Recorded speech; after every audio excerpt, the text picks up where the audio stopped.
Watch closely. 800 guests raised glasses to his family's name. Then he grabbed his wife and shoved her into the pool, laughing beside his mistress while his mother smiled. Nobody knew the $12 billion distillery they toasted. She built it. 10 years ago, they couldn't make rent. Watch everything crumble. The lights along the pool glowed gold that night. String music drifted over the water. 800 people stood in the garden of the Whitfield mansion, and every one of them had come to say one name out loud. Whitfield. The name on the bottle. The name on the building downtown. The name that America now poured over ice in 1,000 bars. Watch closely, because the woman standing at the edge of that crowd, in a plain navy dress, holding a glass she never sipped from, she is the whole reason any of them were breathing that expensive air. Her name was Simone. She stood a little apart, the way she always did, not because she wanted to, because they left her there. For 11 years she had been married to Marcus Whitfield, and for 11 years she had learned to make herself small in rooms she had quietly paid for. Otis Whitfield, the old patriarch, lifted his glass on the marble steps. His voice boomed out over the microphone. "To the Whitfield name," he said, "built by Whitfield hands, blood and grit, family, blood and grit." The crowd roared, glasses rose, and Simone, she smiled a soft, tired smile, because she alone knew the truth hiding under those words. She knew whose hands had really built it. She knew, and she said nothing. Why did she say nothing? Hold on to that question. We'll come back to it. Marcus stepped up beside his father, tall and shining in a white dinner jacket, handsome, loud, loved. And on his arm, not his wife, a woman in a deep red gown laughing at everything he said before he even finished saying it. Her name was Bianca. Half the guests thought she was a business partner. She was not. Simone watched them from the shadows near the water. She had watched them for months now. The late calls, the perfume that wasn't hers, the hotel receipts he thought she never saw. She had swallowed all of it. Every night she told herself the same thing her grandmother once told her. Still water remembers everything. Then Marcus found her in the crowd. He came toward her, drink in hand, that smile on his face that used to mean love and now meant nothing at all. "There she is," he said, loud enough for the people around them to hear. "My quiet little wife." The word little landed like a slap. People chuckled. They always laughed when Marcus made a joke, because Marcus was the money, and money is funny to people who want some. "Marcus," Simone said softly, "your father's speech was beautiful." "You'd know all about beautiful speeches, standing in the corner like the help." Bianca laughed behind her hand. And here is where the night broke. Simone reached out, just to touch his arm, just to steady the moment, the way a wife does, and Marcus jerked away like she was something dirty. His elbow caught her glass, red wine splashed across the front of his white jacket, blooming like a wound. The garden went quiet.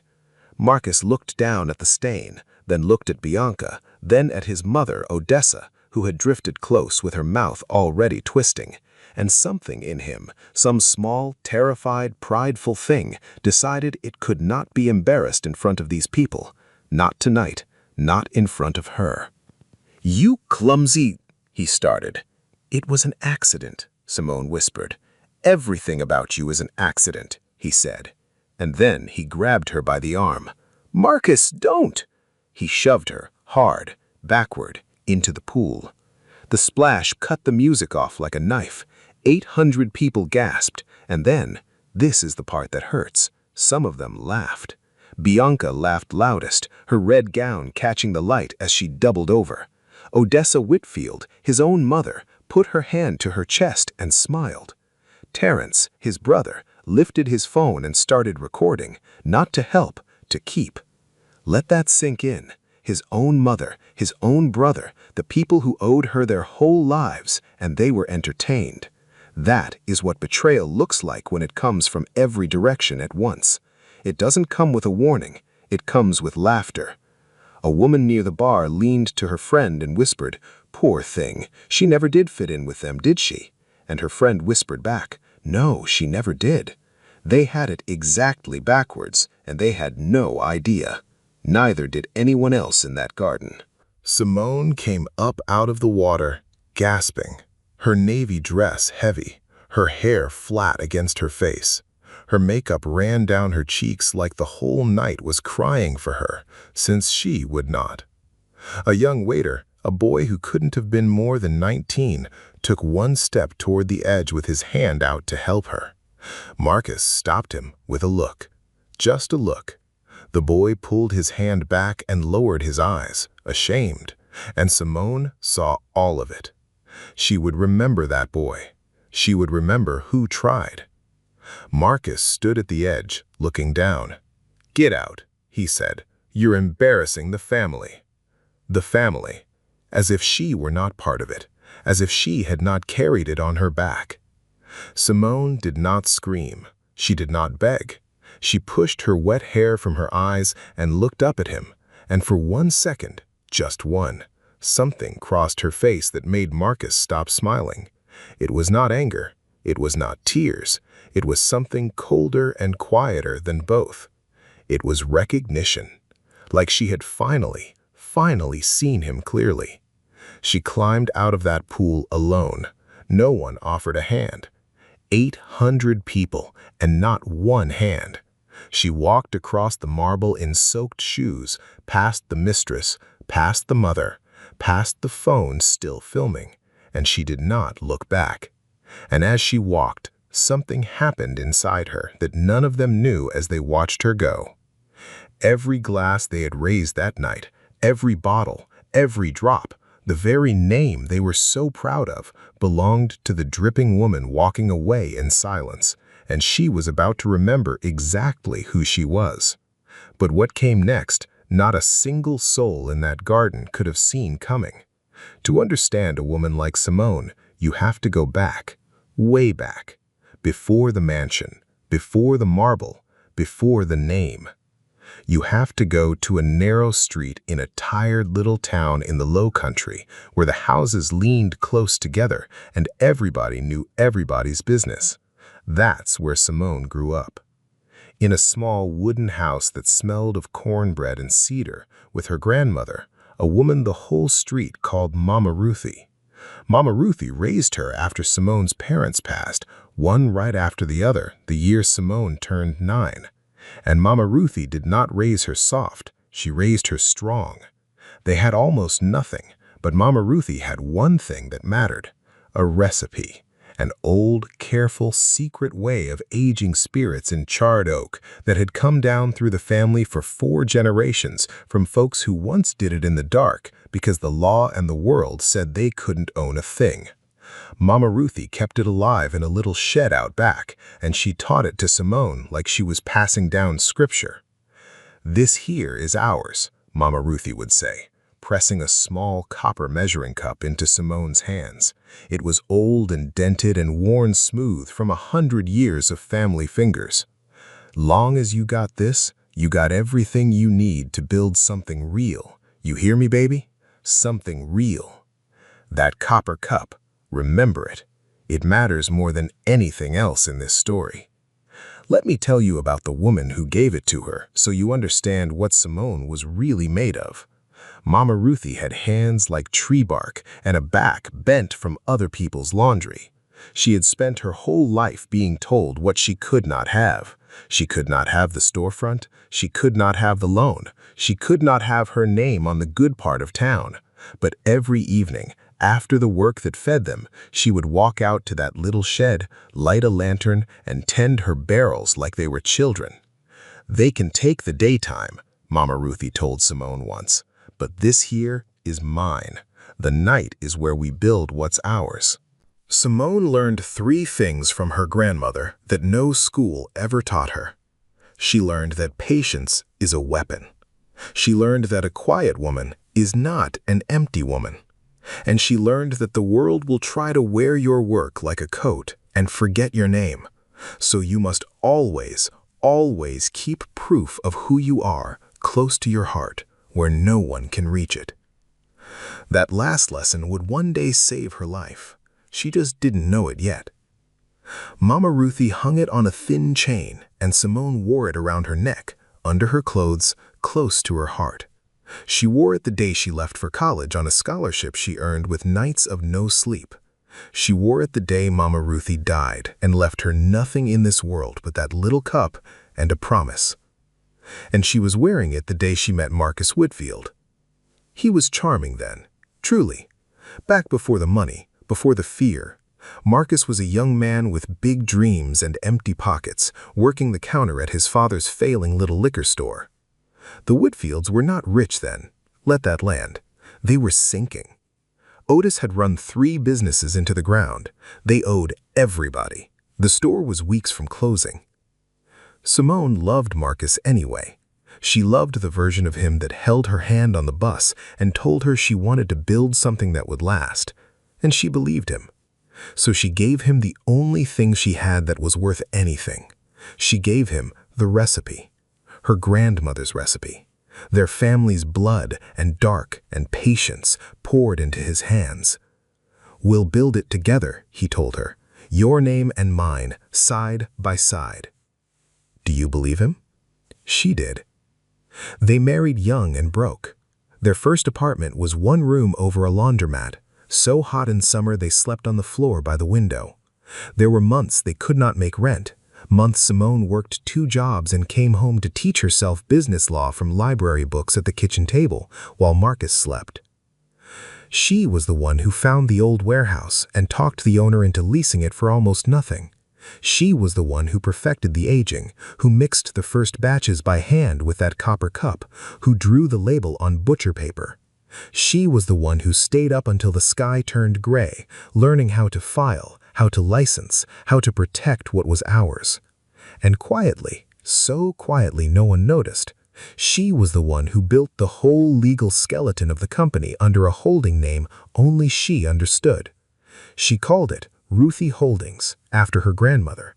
She did it to protect the family from Otis's deaths, to keep the sharks away while they grew. She meant it as love.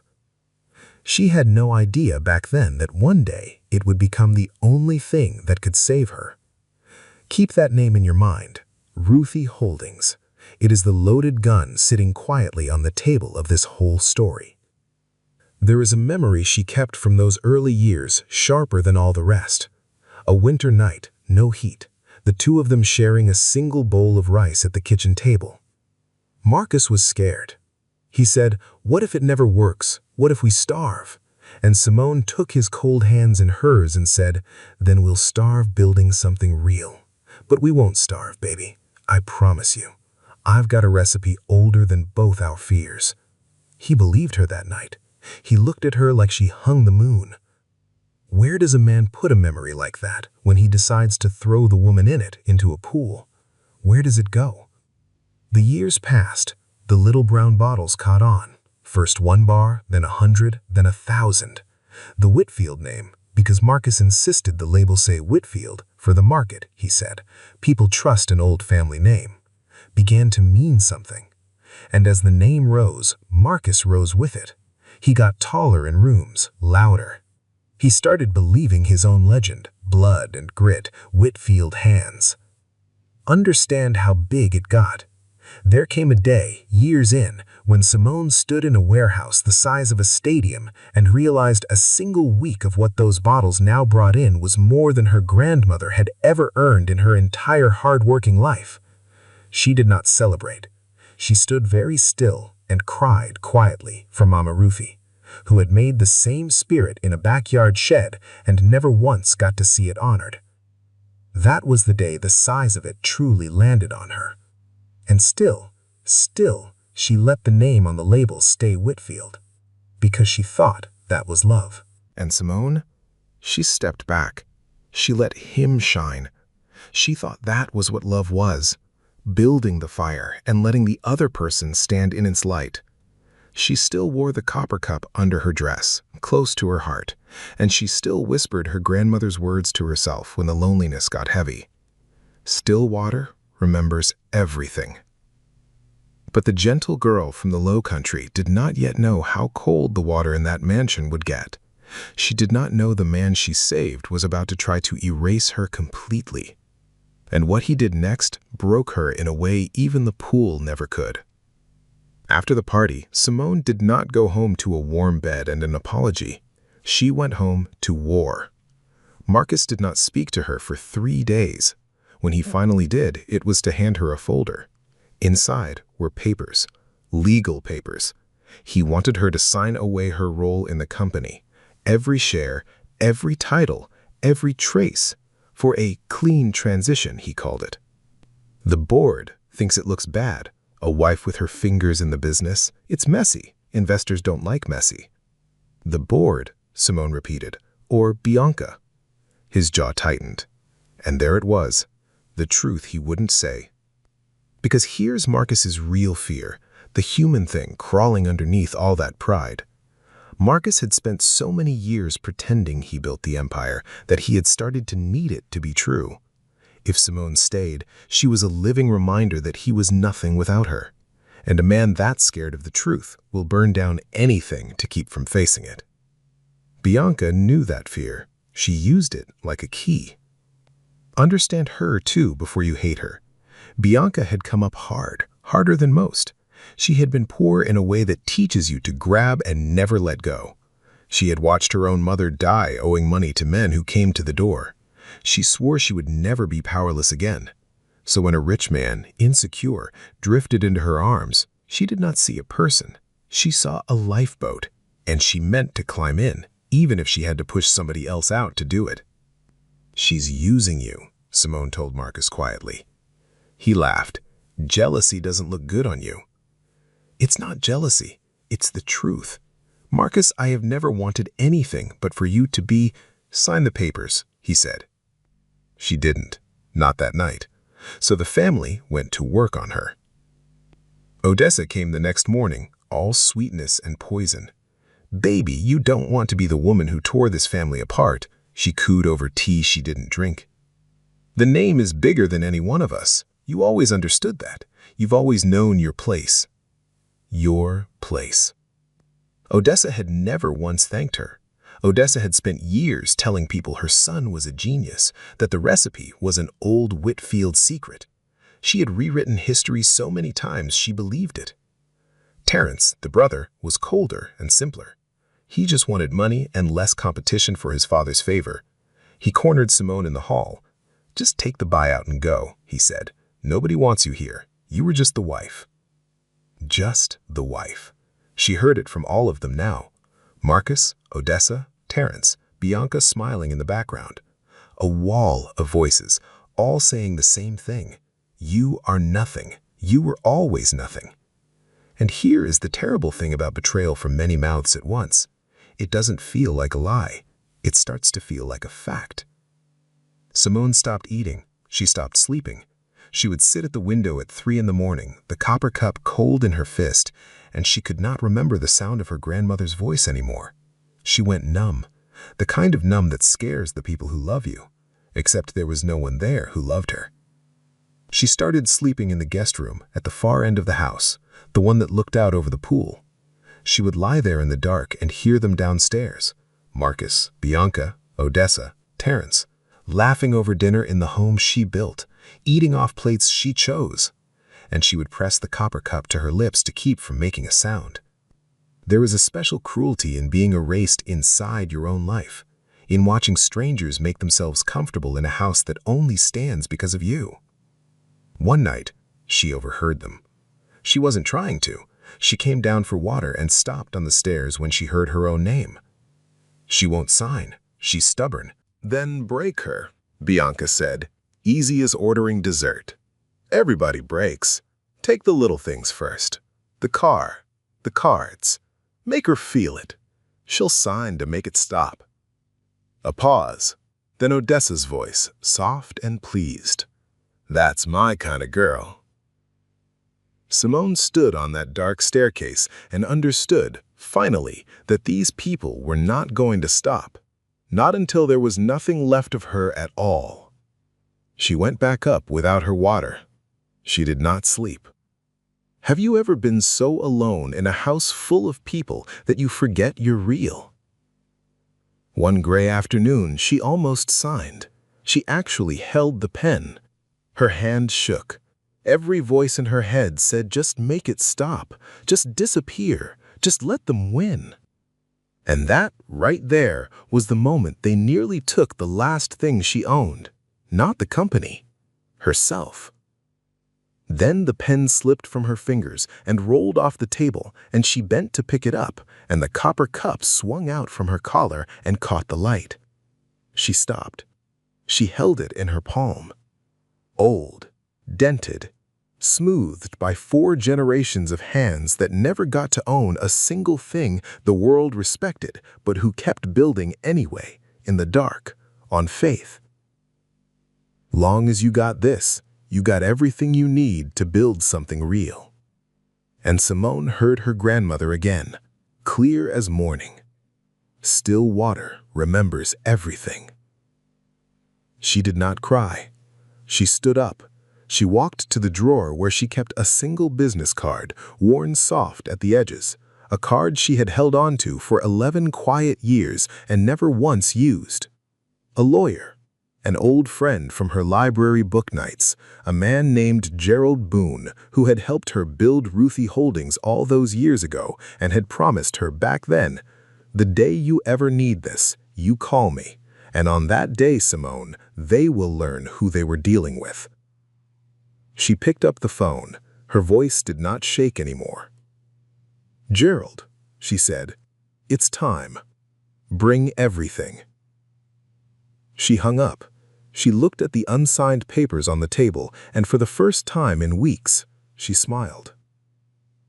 That night, she did something small. She went to her closet and she took out a dress she'd never worn. Deep emerald.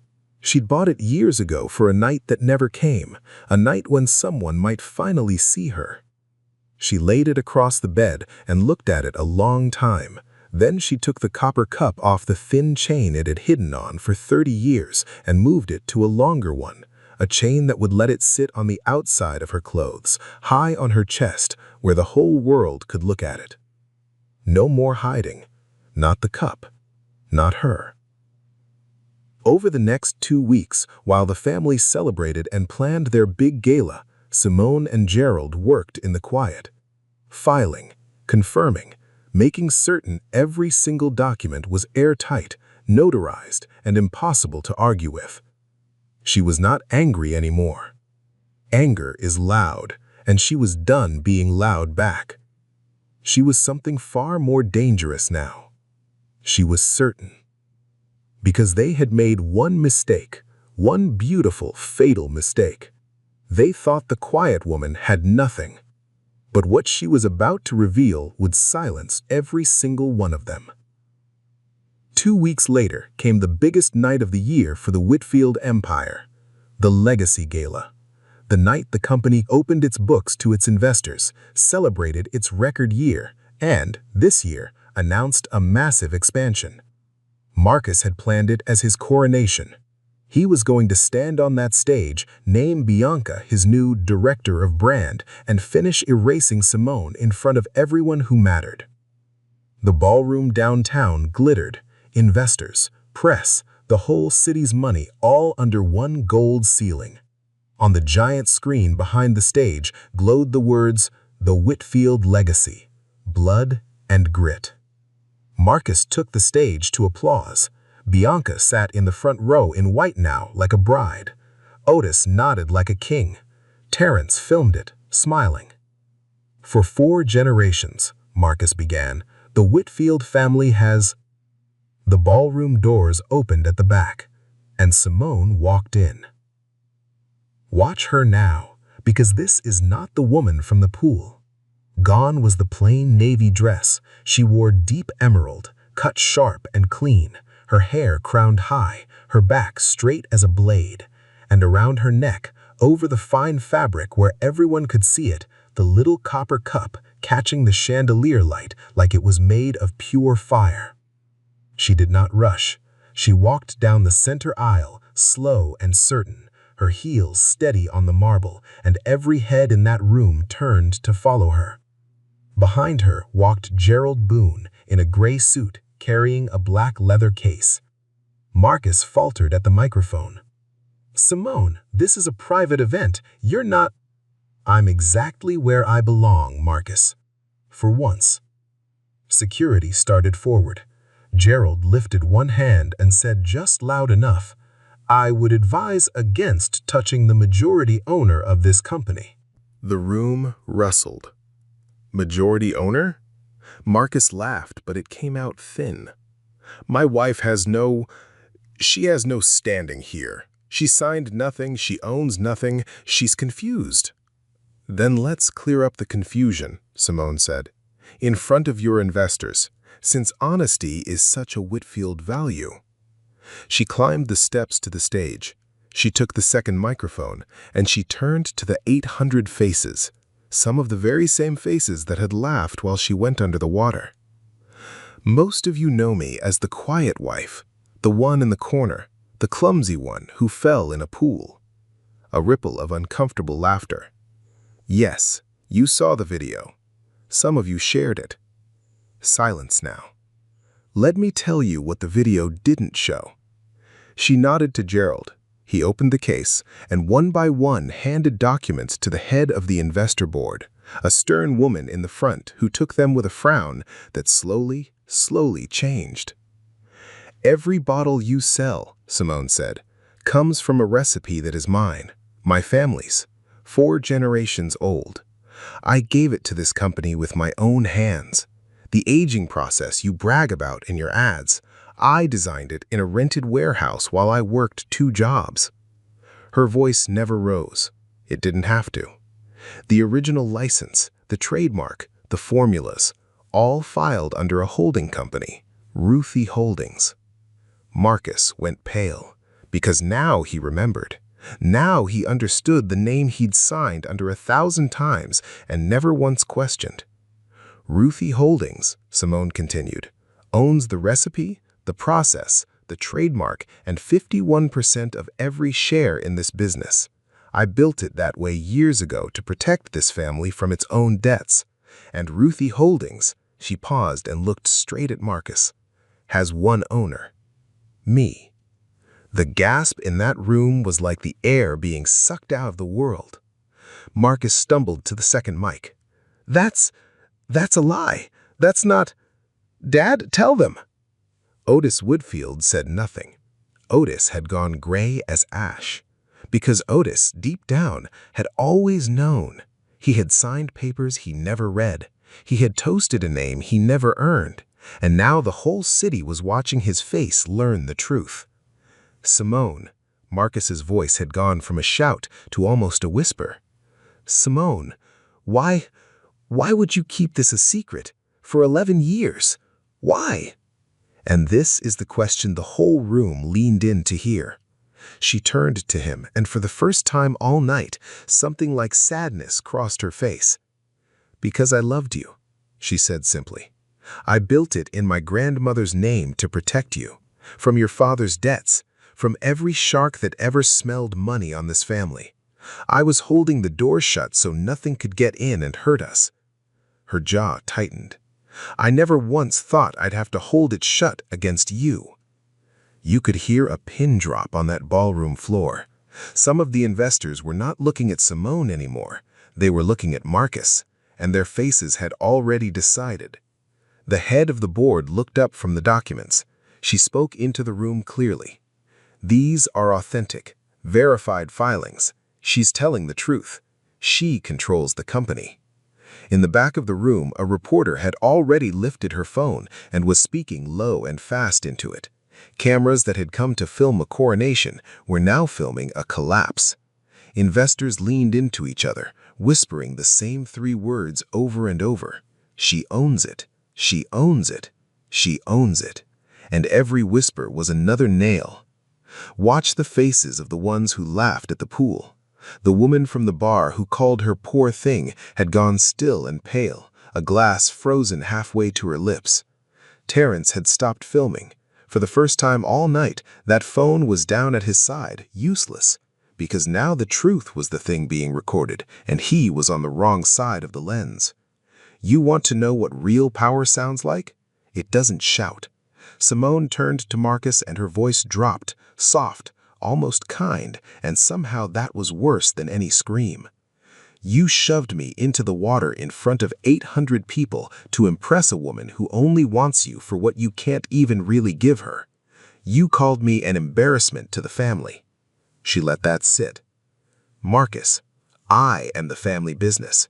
I have been the whole time. You just never bothered to look. Bianca stood up in the front row, her white gown suddenly looking like a costume. Bianca, Marcus, what is she talking about? You told me you... And you could see it happen in real time on her face. The lifeboat was sinking, and Bianca was already looking for the next one. Simone looked out at all of them one last time. The mother who smiled, the brother who filmed, the father who lied, the mistress in white, the husband unraveling at the mic. "My grandmother made spirits in the dark," she said quietly, "because the world told her she couldn't own anything. So I made sure nobody could ever take what's mine again." She lifted the copper cup from her chest so the whole room could see it shine. Blood and grit. You had the words right. You just had the wrong hands. And then Simone did the most devastating thing of all. She said nothing else.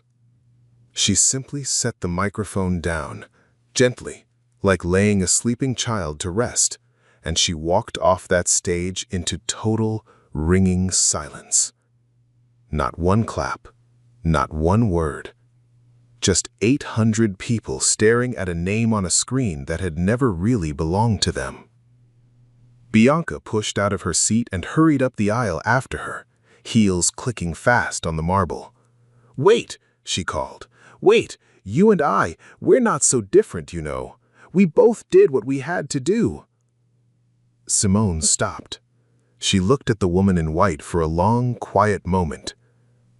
"No," Simone said gently. "You took. I built. That is the whole difference in the world." And she kept walking. At the back of the room, the young waiter from the pool party, the one who had reached out his hand, was working the gala too. As Simone passed him, he didn't say a word. He just gave her the smallest nod, and she nodded back. Sometimes, the only witness who matters is the one person who tried to be kind when it cost them something. But the reckoning had only just begun. Now watch how fast a house built on a lie comes down.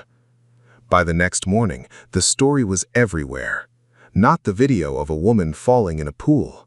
A new story, the real one, the hidden founder. The woman who built an empire and let a man wear it like a borrowed coat until the day he pushed her too far. The world does love a quiet person who finally stands up. And the world turned on Marcus Whitfield like a tide. As majority owner, Simone acted the way she did everything. Quietly, completely. She did not scream at Marcus. She did not need to. Ruthie Holdings simply exercised its rights. Within a week, the board, the same board that had once whispered a wife was messy, voted to remove Marcus Whitfield as the head of the company. He had no shares that could save him. He never had.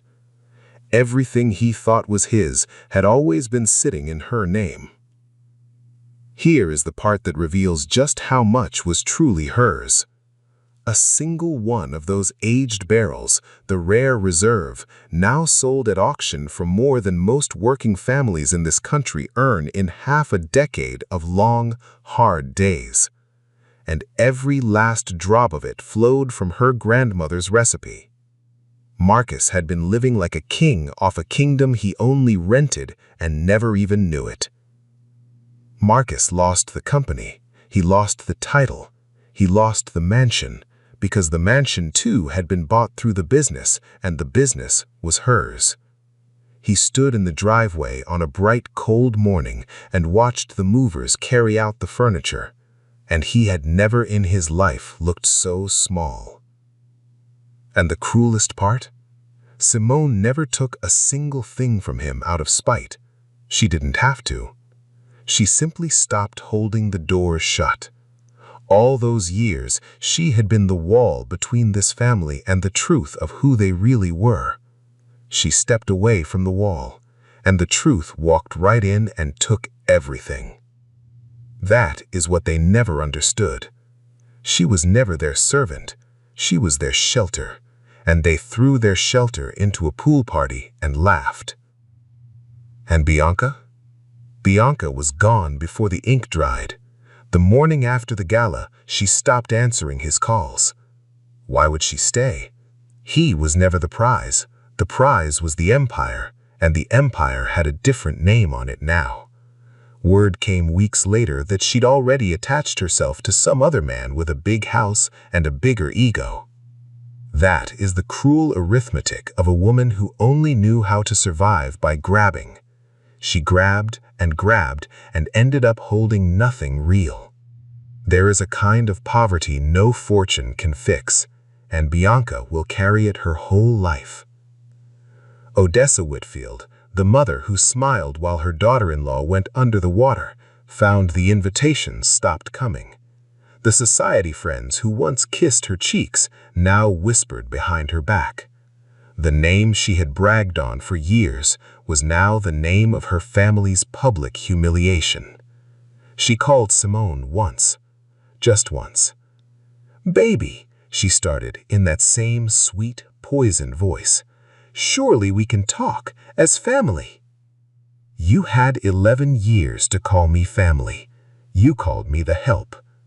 And she hung up, gently, like she'd learned to do everything now. Terrence lost the cushioned job he'd never really worked. The video he'd filmed at the pool, so proud of himself, it resurfaced, and this time the whole world saw it for what it was. A grown man filming a woman's humiliation and grinning. It followed him. Some things you record end up recording you. And Marcus? Here is what fear does to a man in the end. He tried to start over. He tried to launch his own label, his own brand, trading on the Whitfield name that used to open every door. But he had no recipe. He had never had the recipe. He stood in borrowed kitchens trying to remember how she did it, and he could not, because he had never once paid attention while she did the work. He'd spent 11 years being the face, and none of them learning the craft. Turns out, you cannot fake the one thing you always pretended was yours. Every batch came out wrong. Every investor said no. The name that once meant everything now meant stay away. And Otis, the old patriarch who loved to toast to blood and grit, he lived long enough to watch the name he worshipped become a lesson other families told their children about pride. He'd stood on marble steps and thanked Whitfield hands. He spent his last years knowing the truth, and the truth is a heavy thing to carry when you spent your life pretending. Marcus came to Simone one last time. He found her outside the old warehouse, the first one, the rented one, the one where it all began, which she had bought and kept all these years like a keepsake. He looked broken. Maybe for the first time, honest. "I'm sorry," he said, and he even seemed to mean it. "I was scared, Simone. My whole life, I was scared of being nothing. So his voice cracked. "I made you nothing instead. And you were the only real thing I ever had." Simone looked at him for a long moment. And here is the mercy in her, the softness the Low Country put in her that no mansion ever managed to take out. She was not cruel. She did not gloat. "I know you were scared," she said. "I loved you through all of it. But you didn't lose me at that pool, Marcus. You lost me every quiet day you decided I didn't matter. The pool was just the day I finally heard you." She turned to go. Then she stopped. "Take care of yourself," she said. "I mean that. But don't come back." And she walked away with her head high and her hands empty of everything except the one thing that was ever really hers. That little copper cup resting over her heart. Still water remembers everything. And now, at last, so did she. Some time passed, the kind of time that heals. Simone did not stay in that glittering city. What was there for her? She went home, back to the low country, back to the narrow street with the leaning houses, back to the little wooden house that still smelled, somehow, of cedar and cornbread if you stood in the right spot and remembered hard enough. She kept the company, but she changed it. She put the real name back on the label, her grandmother's name, right there where the whole world could read it. She started a program to teach young people from towns like hers the old crafts their families were once forbidden to own, so that no one's blood and grit would ever again be worn by the wrong hands. She rebuilt her grandmother's old shed too, board by board, and lit a lantern in it every evening, just the way Mama Ruthie used to. Young people came from all over, kids who'd been told what they couldn't have, the same way her grandmother had been told. And she taught them the craft with her own 2 hands. She'd press that dented copper cup into a nervous teenager's palm, the way it had once been pressed into hers, and she'd say the same words. "This here is ours. As long as you know how to build something real, nobody can make you nothing."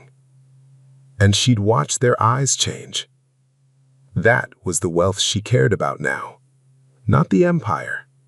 The eyes changing. She built a wide porch on the old house, and in the evenings she would sit out there with sweet tea and watch the sun go down slow and gold over the water in the creek. Quiet, but not the lonely quiet of the mansion. A full quiet. A peace she had earned one silent day at a time. Do you know what she never did? She never spoke Marcus's name with hate. Not once. People would bring him up, where he'd ended up, how far he'd fallen. And she would just shake her head slow and change the subject. Because carrying hate is a job, and she had already worked for people who never thanked her. She was done working for the past. She let it go the same way she let go of that wall she'd held shut for 11 years. Quietly. Completely. One evening, near the end of that first quiet summer, a letter came. No return address, just her name in Marcus's handwriting. She held it a long time on the porch. She did not open it right away. She thought about all the words that might be inside. Sorry, or blame, or one more try at taking what was hers. In the end, she opened it and read 4 lines. "You were the whole time the best thing about my life. I was too small to hold it. I hope the quiet is kind to you. It never was to me. No demand, no lie. Just the truth. 11 years too late." She folded it back up, and she did not cry, and she did not answer. Some doors you close gently, and simply leave closed. She still wore the copper cup. She always would. And sometimes, when the evening was soft, she'd hold it in her palm and think about the girl she used to be. The one who thought love meant making yourself small so someone else could feel big. She wished she could tell that girl what she knew now. So let me tell you instead, because maybe you needed to hear this tonight. Your worth is not decided by the people who failed to see it. A quiet person is not an empty person, and the strongest thing in any room is very often the one nobody is clapping for. They pushed her into the water and laughed, and they never understood the oldest truth there is. Still water remembers everything. Simone was never weak. She was deep. And you cannot drown something that runs that deep. You only teach it, at last, to rise. If this story moved you, don't keep it to yourself. Somebody out there right now is being made to feel small in a room they built with their own 2 hands, and they need to hear that their day is coming. So do this for me. Like this video. Share it with that one person you know who's been the quiet, strong one for far too long. And tell me in the comments, at what exact moment would you have finally stood up? Subscribe, because next time the betrayal cuts even deeper and the payoff hits even harder. I'll see you in the next story. Until then, remember, still water remembers everything.